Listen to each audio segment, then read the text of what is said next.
Thanks, Tony, for the nice introduction. Yes, I'm Heather. I'm going to be talking about the rise and fall of the giant planet's occurrence rate. So, Tony gave you a brief introduction, but you can have some visual guide to how far southwest I've actually moved. So, I was born in Dundee, up in the northeast of Scotland. I attended the Dundee University Access Learning Programme, which allowed me to attend the university. And I was first interested in astrophysics because I did a project on young stellar objects that was funded by the Carnegie Trust, and I just really loved the project, and I kept working on it. And also during my time at Dundee, I got to go and do a mechanical engineering summer school out in China, which was really fun. And yeah, I finished that in 2020, so the world was pretty much shut down. Applying for jobs was terrible, so I was like, let's stay in academia. I moved down south to Leeds, so I started my PhD in Leeds in October of 2020, where I worked on planet formation around different kinds of stars. And yeah, I graduated in November. I graduated in the summer of 2025, but I defended my thesis in November 2024. And yeah, then I moved down to Exeter, which is the furthest south in the UK I have ever been. So I've been at Exeter for a year and a half now. I'm actually working on debris disk, which is a bit different from what my talk is going to be about, but you're welcome to ask me questions about that too. So first, a brief overview of what I'm going to talk about. I'm going to talk about the big questions in astrophysics, so sort of what the community is like working on at the moment. I'll talk a little bit about the solar system. I will do a little bit about how stars form, but mostly that will be left to Andy's lecture in a couple of weeks' time. And then I will get into the meat of my talk, which is going to be talking about how you actually build a giant planet, and then where these giant planets form. What do these giant planet-forming environments look like, and what kind of stars actually host these giant planets? And then I will be talking about this star-disk giant planet connection, and then hopefully we'll get on to the rise and fall of the giant planet occurrence rate, which is like the main goal of the talk. Okay, so the big questions, which is sort of everything that we say in astrophysics to get some money to do this research. So the biggest question is how is life formed? Because we still have no idea. We have some theories, but we're still working on it. That sort of leads on to our common search in exoplanets, which is, can we find an Earth twin which could host life? And then that sort of leads us on to how was the solar system formed? Because if life is able to form in our solar system, are we looking for a whole solar system twin, or are we just looking for an Earth twin? And then also, are we alone in the universe, which is the biggest question of all. So a little look at our solar system. So everything that we know at the moment. So this is a view of what we have. We have our sun, we have our rocky planets, and then we have the asteroid belt, and then we have Jupiter, Saturn, our icy giants, and then we have the Kuiper belt on the very, very outside. And then if I do this, thanks to my colleague Joe Williams, it will shrink, and it will actually show you this sort of actual separation of all of these objects, and also kind of put into perspective just how massive Jupiter is and how much influence it has on the solar system as a whole. So, as you are probably all aware, there is a little bit of a habitable zone span within our solar system. We have Mercury and Venus, which are much too hot. We have everything beyond Jupiter that is much too cold. And then we have Earth, which is habitable because we have liquid water. And then we also have a little bit of Mars that's included in that, even though it doesn't have an atmosphere and it blasts everything off into space, which isn't great.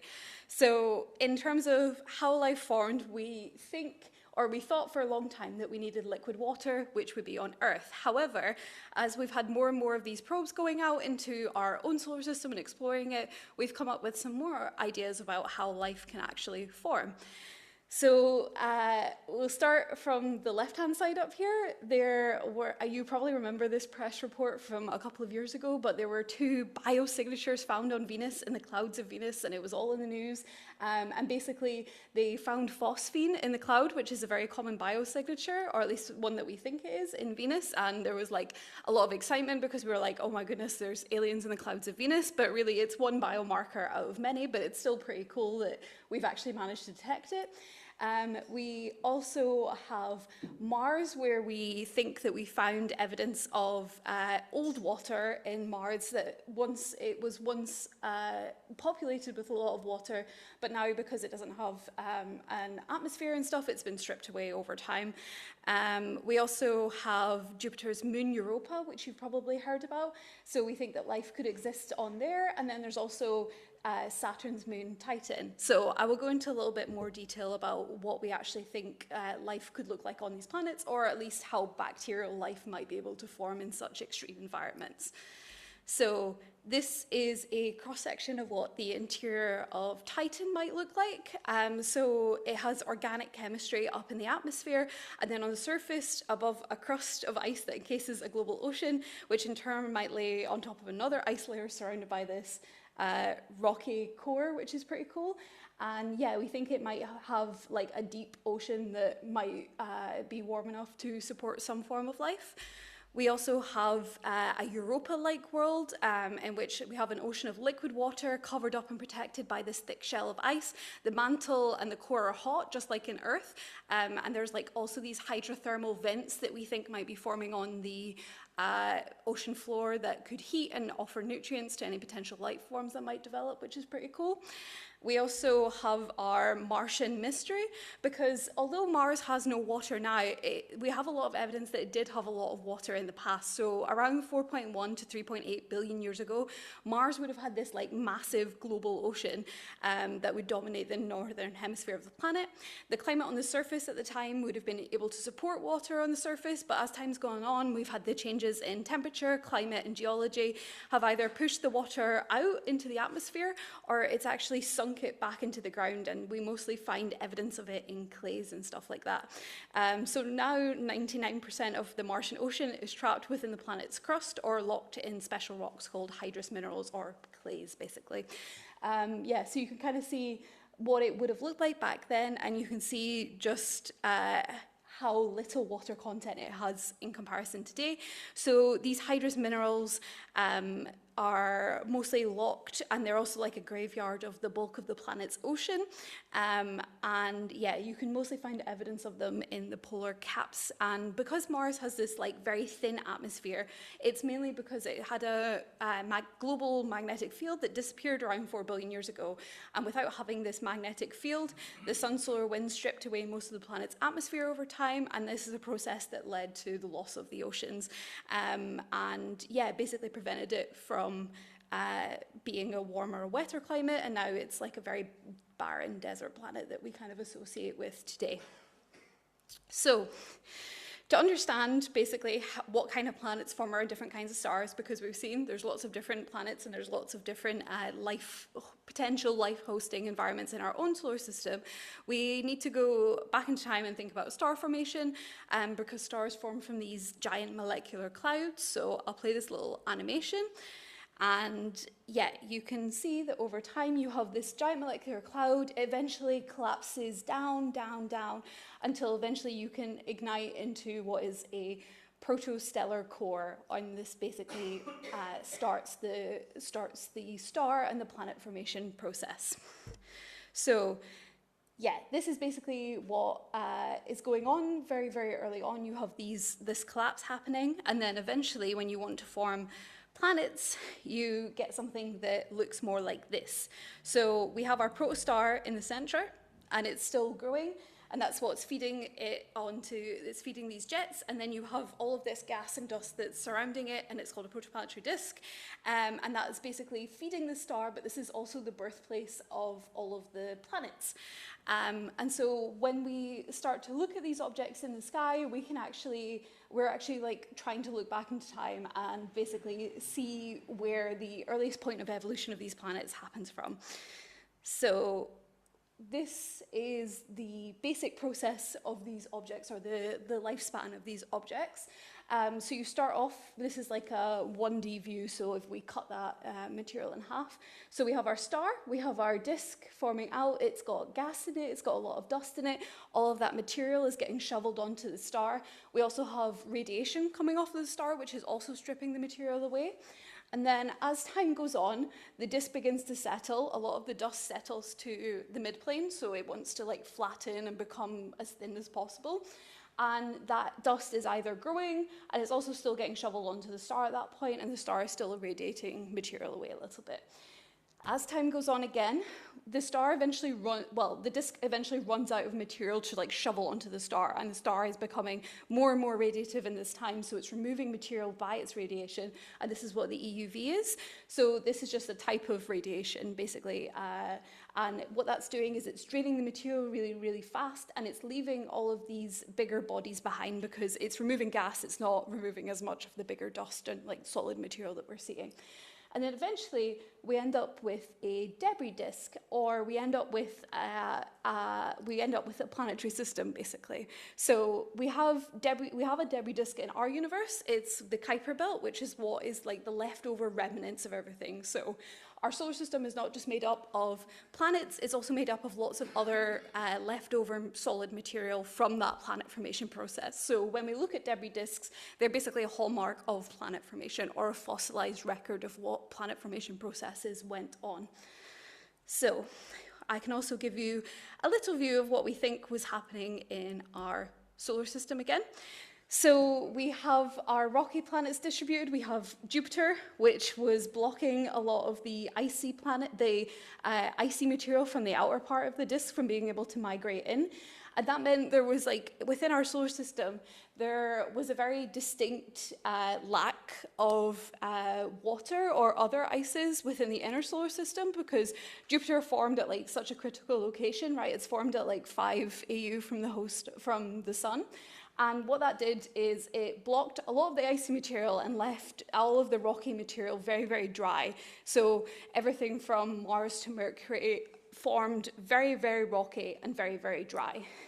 And what actually happened over time was bombardment. So this is a little diagram showing you how we actually got so much water on the Earth, or at least how we think we got so much water in the Earth.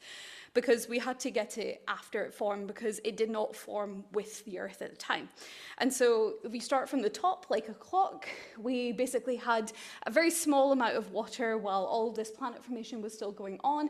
We had a small amount of water production from H2 and iron elements, from iron oxides and stuff like that on the Earth. And then as the disk began to disperse, and we have Jupiter, which is still blocking the flow of all of those icy grains, but the material is being lost very, very fast. What Jupiter was actually doing was scattering a lot of material towards us. So instead of all of that icy material being locked on the outer edge of the solar system, it would kind of get in, because Jupiter is the biggest thing that it can see, right? So it wants to orbit it, and then it would fling a lot of this water-rich material into the Earth, and that's how we got a lot of water on the Earth. So, it was very, very good at protecting us from mostly harmful asteroids, but it was also very good at flinging water-rich comets and things like this towards us, so it could actually help hydrate the Earth, which was obviously pivotal for life. The other thing that Jupiter did, other than flinging water-rich comets towards us, was also flinging a pretty nasty asteroid towards us that gave us our moon. So from what the astrobiologists that I've talked to have said, which they are way cooler than I am, but this is their saying. So basically, one of the things that they think is very fundamental to how life actually began on Earth is the ebb and flow of the tides, and having this different environment and stuff like this, and oceanic stirring and things going on that's actually induced by the moon. And so we think, because our moon is very big in comparison to a lot of other ones, and it also induces these strong tides, it's very important for forming life. And basically, Jupiter flung this impactor towards us. It crashed into the Earth, and then briefly Earth would have had a little ring like Saturn around it, full of rocky material, and eventually that coalesced back down into a moon, which is really cool. So yeah. So back to our big questions. The great thing of how was our solar system formed is that we don't need to just think about our solar system. We can look at other solar systems, our exosolar systems. So this is an amazing deep field view that we have of Hubble that was taken back in 2006, and this has more than 10,000 galaxies in it. And there's a slightly updated image of this from JWST, which has even more galaxies in it, which is crazy. So you can think of these galaxies as an island of stars, and many of these stars will have their own planets. Approximately for every star, there is at least one planet, or at least this is how the statistics work. So yeah, we can also start to look at other stars and see what exoplanets they have and see how they have formed and evolved over time. And we're not just limited to this highly evolved system, mature system that we live in. We can look at these young forming environments that are still going on. So as of, I think, this year, or perhaps maybe the end of 2025, we have over 6,000 exoplanets that we found on the NASA archive, and it turns out that exoplanets are super diverse. So you can see that there's like a huge range of different ones here that are all very cool. I think my favorite one is the purple one in the middle. Yeah, so it's really cool to be able to see, especially since we found the first exoplanet in 1995, so it's a relatively young field and it's just exploded since then, basically. So even though we have this huge diversity of exoplanets, we actually find out that planets like Jupiter are very rare. They're only found around 1 in 5 stars at best. In fact, a lot of these rocky, smaller planets are much more common. And so it then kind of leads to the question of, do we need a Jupiter to actually sustain a solar system-like system? Is this key to how we actually get life to form? Because Jupiter was very pivotal to delivering both water to Earth, creating the moon, and creating these life-forming environments, basically. There's also some really cool stuff that's come out as we've started to look for more exoplanets. So, for example, there is a class of exoplanet called a hot Jupiter. So this is one of the first planets that we ever found around a star that was not our sun. And it was super exciting because we do not have a hot Jupiter in our solar system. And so it kind of begs the question, were these more common than our Jupiter being found at like relatively far from their host star? But yeah, basically these are giant planets like Jupiter, and instead of being found, many thousands of millions of miles away from the sun, they are instead found on these incredibly tight, short orbits, like less than 10 days to orbit their host star, right? So they're very strange objects. So this sort of kicked off the field of planet formation into high gear, basically, because then it became a question of, where on Earth do these planets form? Do they form super close in to their star? Like, are they able to build from just like this very small bit of material? The next theory was that they were pulled in, so these planets formed really far out, and then as time would go on, they migrate in over time and they end up on these tight orbits as the disk dissipates.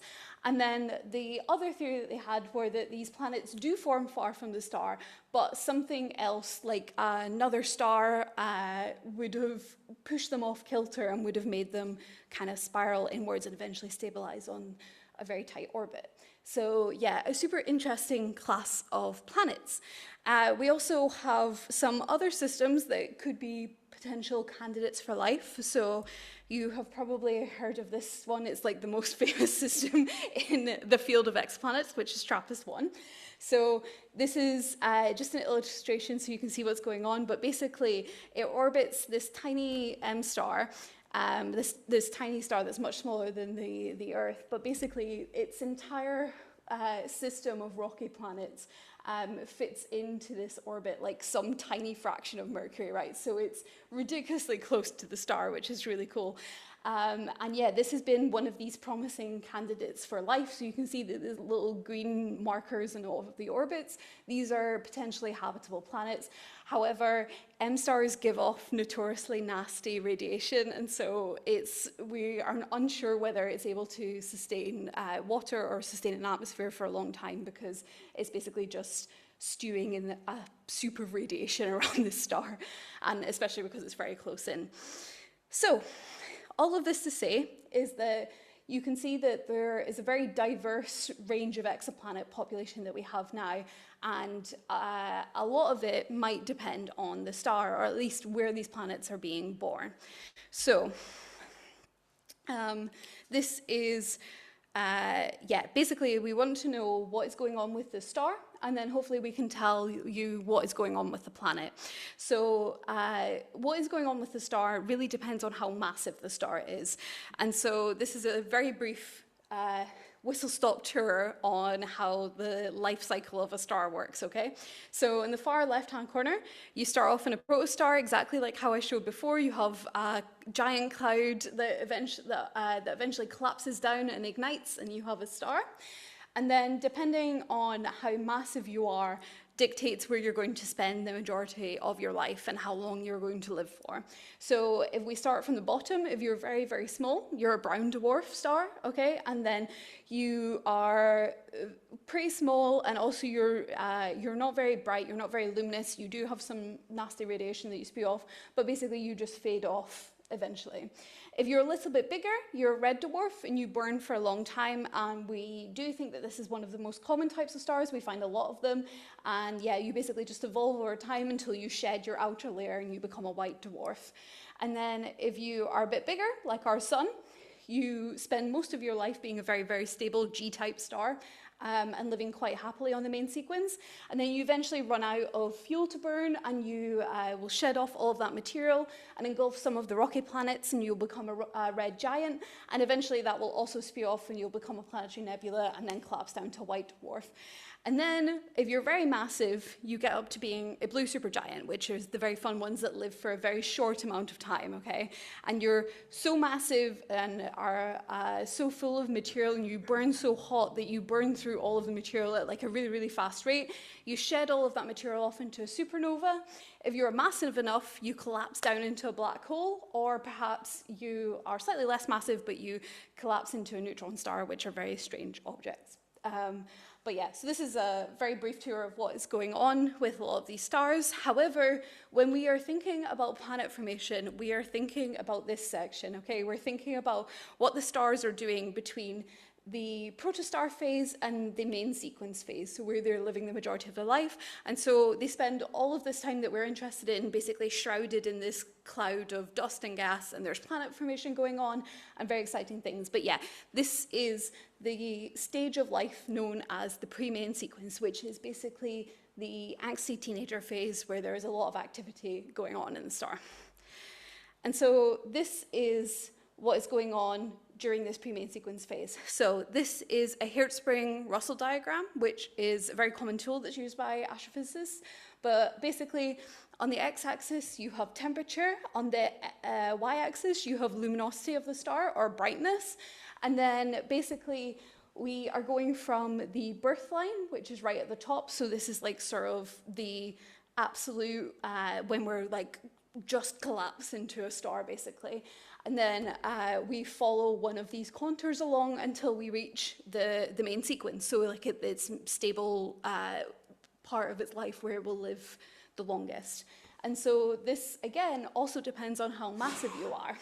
And basically, if you are a small star, if you're half a solar mass, so half the size of our sun, you are dominated fully by convective heating, and this is basically what is dictating how radioactive these stars are, and yeah, basically how hot they are, how long they live for, and things like this. So if you're convective, it means that your heating internally is basically like when you boil a pot of water on the stove, right? It's all bubbling up and recoalescing like this, and basically you will dim in luminosity, but you will mostly stay the same temperature over the course of your life, okay? If you kick it up a gear and you are something like the size of our sun, you have a radiative core and a convective envelope, and basically you're going to burn through that convective envelope, okay? So you're going to decrease mostly in luminosity, but you are also going to increase a little bit in temperature and have this last kick once you evolve onto the main sequence. And then you start to get into these more interesting objects that are a bit larger. So you have something with a convective core and a radiative envelope. And what happens is you start to travel more horizontally across this graph, right? So you're increasing a lot more in temperature. And so you can see you dim, and then you're increasing in luminosity and also increasing in temperature. And again, if you're something 4 times as massive as the sun, you're basically traveling entirely horizontally across this graph, right? You're very, very bright to begin with, but also you are massively increasing with temperature as you evolve, okay? And yeah, basically during this time where the star is like going through all of these fluctuations and like shedding material and things like this, this is the environment that planets form in, okay? And this has a very big effect on like actually how long these disks and the planet formation process can go on for. So this is another figure. So basically we have time on the x-axis, and then we have on the y-axis, we have 2 different types of radiation, okay? So on the bottom figure, we have X-ray luminosity, okay? So X-ray luminosity is mostly dominant for stars that are 2.5 solar masses or smaller. So basically, you can see that, for example, if you look at the 4 solar mass or the 5 solar mass one, the X-ray rates are pretty low. And if you compare that to the other ones, you can see that the X-ray rates are very, very high for the majority of its life. Okay, if you compare that to the top plot, which again is time, but this time it's FUV, which is a different type of radiation, you can see that for a lot of the less massive stars, they don't even have an FUV phase of their life, okay? But for a lot of the more massive ones, you have very strong FUV for the whole process, okay? So this really dictates on how active these stars, which type of radiation that they're emitting out, and then also how long the disks tend to live around these stars, and ultimately how long the planet formation process can go. Okay? So another example of this is we can tell this through snow lines. So if you think of the disk, and especially if you think of the solar system evolution plot I showed you earlier, we have we have the disk, we have dust distributed within the gas, and then as we are close to the star, a lot of the ices or stuff will have, if it's too hot to have them, so it evaporates off into the gas phase. However, if you go further out, these ices, like water, for example, tend to be frozen onto the dust grains, okay? So if you have a regular star, this is obviously a very simplified version, but yeah, basically you'll have some of the dust will just be rocky, and then some of the dust will have ices frozen onto it. However, if you have a hotter star or you have a brighter star with a hotter temperature, that's going to heat the disk, and what that's going to do is push these snow lines to greater radii, okay? And then you have a limited material to like make things out of icy material, okay?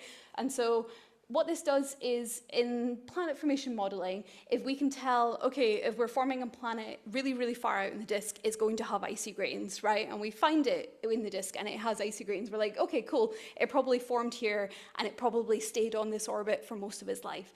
However, if we find something that has maybe water that is either high in the atmosphere, or if we can tell it's further down and stuff like that, then you get sort of this migration process coming into play. Okay, so this sort of leads on to the crux of the talk, which is why are only 10 to 20% of stars capable of hosting a giant planet? Why is this the case? And what makes the disk around these stars special enough to make a giant planet? And then also, why are these giant planets most likely to be found around intermediate mass stars? And what influence does the star actually play on giant planet formation? Okay, so first of all, we're going to figure out how to build a giant planet. So there are 2 ways. You can do it from the top down, or you can do it from the bottom up. Okay, so if you do it from the top down, it's called gravitational instability. And if you do it from the bottom up, it's called core accretion. So if we do it through gravitational stability, basically you have to start off with this massive disk, okay? And in these outer regions, which are cold and fragile, and things are very, very unstable and chaotic, we can induce gravitational instability. And what that basically means is the same way that stars form, where you have this massive cloud of gas that collapses down, you get a similar process happening in these disks, but you get a massive, within the disk, you get a dense clump, and that collapses down, and you end up with a very massive planet. However, the sort of estimations that we do through gravitational instability predicts that we get something that is like 10 times the size of Jupiter, okay? And from the giant planets that we see, this is not very reflective of the masses that we get. And so we have to consider another option, which is core accretion. And if we were going to build something from the bottom up, we basically start off with all of these dust grains, and we want to have them stick together as they evolve and grow and agglomerate and stuff like this. And then eventually you become massive enough that the gas around you starts to collapse inwards, and you create a lot of gas in a short amount of time.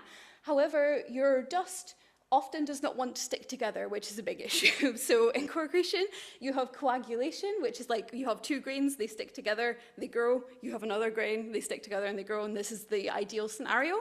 However, you also have processes like fragmentation, which is where you have dust grains and they smash together and then they split into even smaller bits, and then that is not very conducive for building a big thing.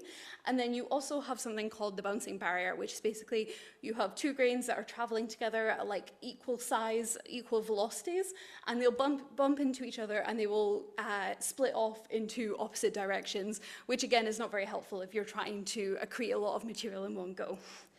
So this is what the planet formation process looks like for core accretion for different types of planets. So for our gas giants, you have this core formation by solid accretion. Like I said, you have a core, you have a lot of material that is accreted onto it with solids. Eventually, you surpass a critical mass, and you're able to accumulate a lot of your gas all in one go. And then if you're a little bit smaller, if you're an ice giant like Neptune, you have a lot of core formation by solid accretion, and then we have a slow we slowly accumulate gas on top of that. And finally, if you're forming a rocky planet, you are just doing this solid core accretion process. Yeah, so you're just accumulating a lot of solid material into one. The other thing that makes a big difference when you're looking at planet formation as a whole is the actual budget of this solid material, okay? So if you have a material that's very dusty or dust-rich or metal-rich, because in astrophysics we just say that anything a little bit heavy is a metal, you can do this process much faster because there's a lot more material to work with, okay? So there's this figure, which is a very famous one from Fisher and Valenti, but basically this is metallicity on the x-axis, and then you have percentage of stars with planets on the y-axis, and you can see that if you are more metal-rich, you will form more planets, okay? Which is sort of to be expected if you're forming them through this core accretion process, because you have a bigger solid mass budget to do so. So yeah, this is clearly one of like the big factors that we need to think about when we are building a planet, and specifically building a giant planet, because when you're building a giant planet, obviously you want to accumulate this core solid material as fast as you possibly can, so that you can accumulate all of your gas while there's still an abundance of it to do so. And so this is where the accretion process comes in. So this is a figure that shows stellar mass on the x-axis, and then its accretion rate on the y-axis. And I'm going to skip forward a slide, but accretion is this figure again. So basically, how fast can the material be shoveled onto the star, okay? So you have all of this dust and gas that's swirling around, and then these accretion jets that are feeding the protostar, okay? And basically what happens is the outer disk will shovel material to the inner disk, and then the inner disk shovels that onto the star. And then eventually, as time will progress, the outer disk is no longer able to feed that inner disk, and it runs out of material, and that's when we start to get dispersal going on. But basically, the accretion rate is a function of how fast you can actually do this, which also means it's a function of lifetime. So basically, how long, if you are able to shovel material into the star really fast, that's great, but the disk will not live for as long, versus if you're doing it in a very slow process, the disk is long lasting. So yeah. That's basically what's going on here. So again, we have stellar mass on the x-axis, we have accretion rate on the y-axis, and what this is basically showing is that as you increase in stellar mass, the accretion rate also increases, okay? So this is from a few different surveys. The little star ones are from Manara in 2017, which is mostly looking at low mass stars, okay? So like less massive ones. If we increase in stellar mass, we look at the Wichita-Conham survey, which are like the solid circles, and they are looking more at Herbigs, which is a more massive intermediate type star. And you can see that basically they have very high recorded accretion rates, okay? And you can sort of ignore the lines that are on them for the moment. I've forgotten to take these out. Yeah, and also the color of the marker is showing you the stellar age. So for example, for the Manara ones, you can see that they are between 1 and 2 million years, okay? So these systems are very, very young, or at least we think they're very, very young. Whereas once you start to observe the more massive stars, it becomes harder, and also you get this very broad spread with age, okay? You end up with like a lot of different ages mixed on, so you can hopefully presume that over time this accretion rate is sort of dropping, and so it might be slightly higher than we originally thought. Okay, so this is where we start to get into the star-disk giant planet connection, okay? So we'll start on the left-hand side. This is from Reffert et al. In 2015. We have metallicity, which again is just the solid mass budget on the x-axis. On the y-axis, we have stellar mass. And then the color is basically the giant planet occurrence rate, okay? So within this parameter space, where are you most likely to find the giant planets, okay? So this is just the left-hand side plot at the moment, but you can see that for high metallicities and for about 2 solar masses, there's a region where you get a lot of giant planet formation, right? We get 40% of the giant planets are found here. And then there's sort of a nice 20% region around it, and then beyond that, it's a very, very low occurrence rate. We can also see this in the right-hand side figure, which is from Woltov et al. In 2022. But we have stellar mass on the x-axis, and we have, again, giant planet occurrence rate on the y-axis. And basically, you can see that as the stellar mass increases, up to 2 solar masses or thereabout, the giant planet occurrence rate increases as well. So you're finding more giant planets around these more massive stars. However, once you start looking at stars that are bigger than 2 solar masses, that occurrence rate drops off very quickly as well. So yeah, you can see that there's clearly like a sweet spot to be struck between where you find the most giant planets or which systems are most likely to host giant planets. So if we come back to my favorite HR plot, we have, again, temperature on the x-axis, luminosity on the y-axis, and we're basically following where these different mass stars end up over time. You can see that it's not the ones that are on this far right-hand side of the plot, okay? It's not these ones that are fully convective or with a radiative core and convective envelope. These ones are not the ones that are producing the most amount of giant planets. Instead, it's these higher radiative ones, okay? And that kind of makes sense because as you saw on the accretion rate figure, these are the ones that have the highest accretion rates, and so they're building the most very, very quickly, very, very early on. So if you're able to form these early, then they're very, very successful at doing so. And the theory behind this is basically when we have our disk, so, or at least when we're starting in the, sorry, actually, let me go back a bit. Okay, so we can see that a lot of these giant planets they are forming consistently for stars up to 2 solar masses at least, but once we get bigger than that, it's very, very hard to form them, okay? So beyond 2 solar masses, there's sort of a balance to be struck. So essentially, this convective core and radiative envelope one is probably a good bet for one that hosts a lot of giant planets, but once we get up to fully radiative stars, these are not as conducive as at forming giant planets. So the idea behind this is basically this is a little diagram of a star and a disk again. So if we focus on the right-hand side first, we have a star and it has this disk around it and it's in a low luminosity state. basically the disk is sort of compressed a little bit and all of the material is like much closer to each other because of that. However, when you're in a disk, if you're around a star that is brighter and therefore is heating up the disk more, right, it's going to actually puff the disk up, okay? And then it becomes harder for all of that material to be able to talk to each other and to actually facilitate the collapse in the building process. So essentially, if you're going to be building a giant planet, you want to be doing it in this low luminosity phase, okay?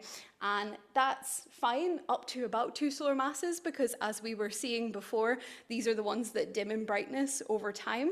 However, for the very, very massive ones that are radiative for the whole time, where they're just increasing in temperature and they're super bright, this it makes it much harder for these giant planets to actually form, because none of the material is able to collapse down in the first place, and it's all kind of spread and distributed out. So when we were doing the model of this, this was one of the sort of key findings that we found. On the left-hand side, this is a version of the observations. So we have metallicity again, and we have stellar mass on the y-axis. And then we have this very bright region around 2 solar masses and around high metallicity that you're able to form a lot of giant planets. And then we are able to do a lot of planet formation modeling, and we're able to create something that is a pretty close match. I know it doesn't look great, but you can see there's like a little bit of red in the region of purple, which is a good match in astrophysics, right? It's in the right region, which is a good start. But all of this to say is that you have low accretion rates around these less massive stars, which would be this region on the left-hand side, okay? So the sort of yellow region. You are suppressing giant planet formation because it's very inefficient at building them. However, high accretions around more massive stars also accelerate disk evolution, which also suppresses giant planet formation. So that's why we have both of this giant planet occurrence rate being basically suppressed on both ends, and why we end up with an actual peak in the middle. So you can see this again in this figure, where on the left-hand side, we have stellar mass on the x-axis, we have giant planet occurrence rate on the y-axis. All of like the histogram bins and stuff are the observational results, and then the green and the orange markers are our model that we made, basically. And you can see that the orange marker is a pretty good fit for the rise and fall, basically, right? It follows the right sort of shape. However, the green one is much sharper and is able to create this rise, peak, and fall very effectively. And similarly, on the right-hand side, this is metallicity on the x-axis and the planet occurrence rate on the y-axis. And you can see that as the metallicity increases, the more giant planets are able to form, which makes sense because we're doing it through core accretion. You need the solid budget. The little ones at the end that drop off are basically because there's not enough data to like have a good result at the end, but yeah. So yeah, this is a good thing. So what we're finding is basically to have a giant planet, or to have, you know, a giant planet form that is like Jupiter, you need to have a pretty high accretion rate, but you want to be doing it around a less luminous star. So this puts us in the region of this 1.7 solar mass stars. They're not super bright. They spend a lot of the time during this Permian sequence actually dimming during time, and they have like a late flash and burst of luminosity. And that's why these are really, really great hosts for these giant planets, because they really facilitate the formation process if you're going to do it through core accretion. However, once you are more massive and you're really radiative, your disk is living for a short time, the disk is very puffy, none of the material is able to like actually settle, and you're much more likely to be bouncing things off into other regions of space, because there's just more room for you to be able to do that. And so it takes too long to actually form these giant planets in the first place. Versus for the very, very low mass stars, even though you're in a low luminosity environment and your disk is compressed and flat and you're able to talk to each other, the actual material is moving quite slowly, and so you're not able to build as quickly. And so you end up forming things that are more like super Earth, so like 10 Earth masses or something. So you're not quite able to get massive enough to form a giant planet. So this then brings us back to are big questions. So we found out why our Jupiters around different kinds of stars are so rare and they're hard to form, and they form best around stars that are about twice the size of our sun. But stars that are brighter and hotter are also not good, which is when we're thinking about habitability. But it's clear that some fraction of these giant planets exist around stars like our sun. They are just not super common. And they also probably host rocky planets that we can't detect because the observations are not good at disentangling giant planets from rocky planets, and that makes it hard. However, if we are looking for somewhere that is an Earth twin, perhaps we should be looking for these giant planets that match with our solar system, and then we can go from there and see if they also host rocky planets. So I will give you a quick overview of my conclusions, which are basically giant planets played a significant role in the dynamical evolution of our solar system, perhaps aiding or hindering the habitability of Earth through water delivery. We now know that a host star, and therefore this lifetime, is responsible for this rise, peak, and fall of the giant planet occurrence rate.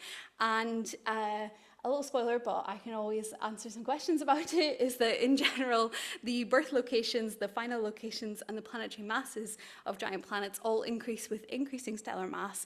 And this implies that they would have different bulk compositions around different kinds of stars. So yeah, I'm happy to take any questions.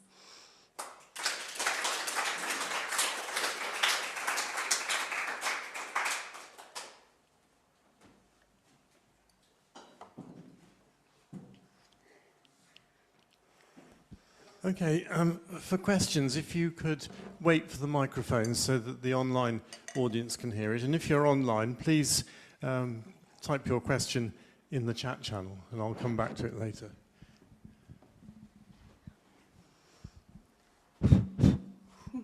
I just wondered, these slides, I've suddenly realised today how bad my eyesight is. So I found it really interesting, but some of the visuals I struggled to actually see. Are these slides publicly available? Is it possible to make them publicly available or not? Yes, they should be publicly available. The paper is most of the way out. I'm waiting for a review report, so it should be available. So I'm happy to share the slides and pass them on if you're interested. Okay. Would you just send them to members, yeah? Yeah. Yeah, okay, that's great, thanks. Okay.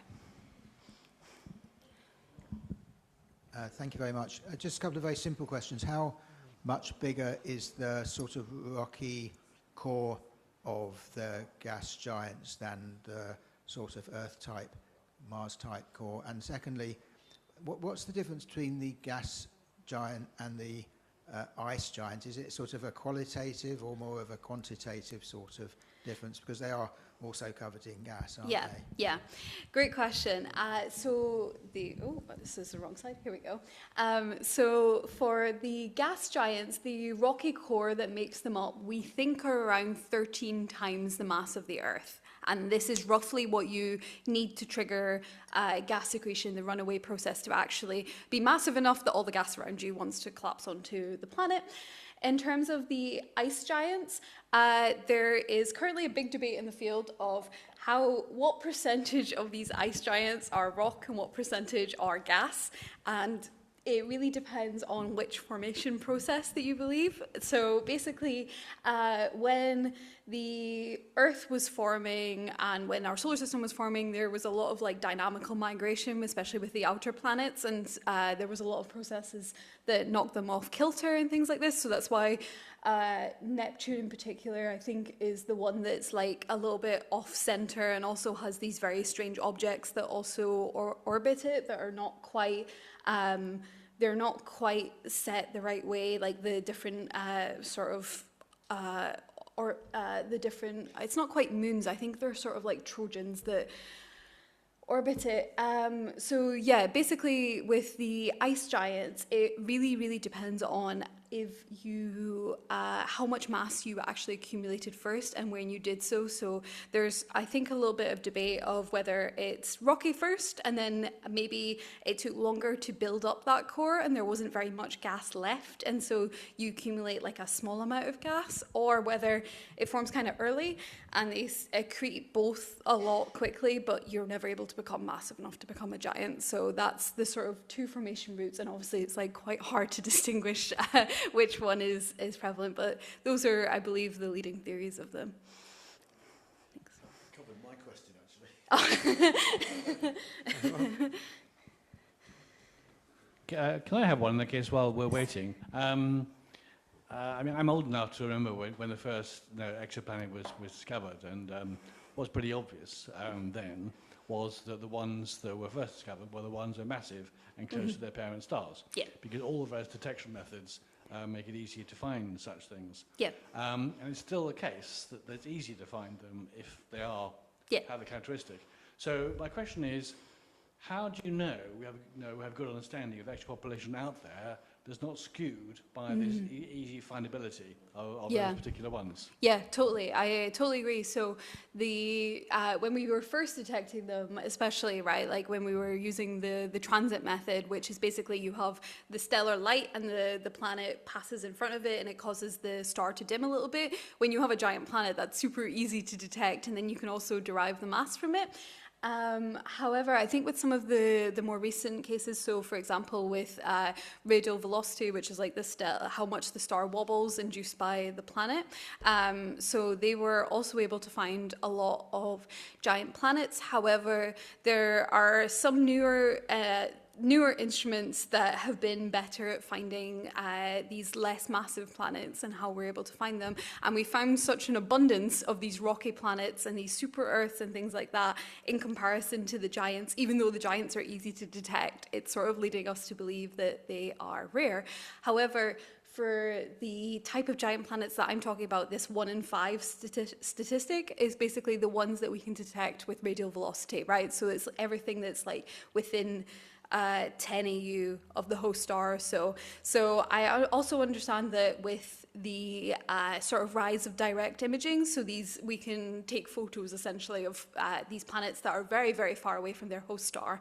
They also tend to be giants, which sort of points more to this gravitational instability thing where they're formed directly from the gas in the air. They're very, very massive. But as far as I'm aware, the population now is such that we have found over 6,000 of these planets, and the giant planet ones are still rare, even though they should be easier to find, right? Like if we had 6,000 giant planets, then sure, like maybe they're more common, but because we've found now so many and the population is so small, it's sort of indicating that they are not common to find within this 10 AU, basically. Hello. Thanks for an amazing mix of astrophysics and cosmogony. Thanks. I think there's a conspiracy going on, because I was going to ask a similar question to the one that Charles mentioned. But just going back to that final point of yours before your summary, this selection effect, which is very technology dependent, because everything else being equal, you're more likely to detect large planets than small. But just going back to astronomy, back in the day, back in the astronomy used to count things and take censuses. So in our solar system, we've got roughly 50%. We've got Mercury, Venus, Earth, and Mars, and then we've got a gas giant and 3 ice giants. So we've got, if you were to extrapolate, as astronomers have often done, quite wrongly or correctly, it seems to me that the population of gas giants, if you're correct that they are rare, are likely to be even rarer if you had a census taking account of unknown variables. Yeah, definitely. So there's a huge, the basic debate at the field at the moment is the solar system rare or is the solar system common, right? So is it common to have a lot of planets in your system and we're only able to detect 1 of 7 or 1 of 8? Or is it the fact that our solar system is completely rare and you tend to not have a lot of these planets form? And especially with these gas giants, for example, like Jupiter, the reason that Jupiter is so important is because it formed first and it sort of dictates the orbital hierarchy. And so if we're able to find either evolved systems that have Jupiters and then maybe from there be able to disentangle any other signals and see if there's like some underlying more massive planets or perhaps an icy giant or a super Earth or something, that would be great. And we're sort of, I think, leaning towards that now. And then the other thing that people are starting to look at is the debris disks, right? So we have Jupiter and then we have our Kuiper belt, right? Which is like the very cloud of dust and gas and where all of the comets and asteroids asteroids in our solar system are mostly stored. And so if we look at these, our Kuiper belt is basically a hallmark of all of the migration history of our planets and stuff like that. And so when we start to look at debris disks around other stars, maybe that's a better indication of different planets that are migrating and stuff like that. So maybe like resonant effects and things like this that could actually be driving the evolution rather than just one giant planet, basically. Thank you. And going back again, asteroids were very boring until they could kill us. Yes. So I think the small objects may turn out to be quite important as well. Yeah, definitely. Thank you. As a modeler, you have very rich sources of data, and I'm very interested to hear your perspective on the most exciting sources of data that you have available to you now. You obviously have the James Webb Space Telescope, you have ALMA. Yeah. I don't think you mentioned ALMA specifically. Yeah. But, I mean, that's the best way of Yeah. imaging protoplanetary disks, isn't Yeah. it? And so, I'd just like to hear your perspective and what you think the extremely large telescope may have to offer to your field. Definitely. Yeah, thanks. So basically, ALMA is definitely the one that has like sort of ignited this planet formation field. So for people who do not know, ALMA is a telescope in the Atacama Desert in Chile, right? And it spends most of its time looking at the southern sky, and it's mainly used for looking at protoplanetary disks, which are these planet-forming environments.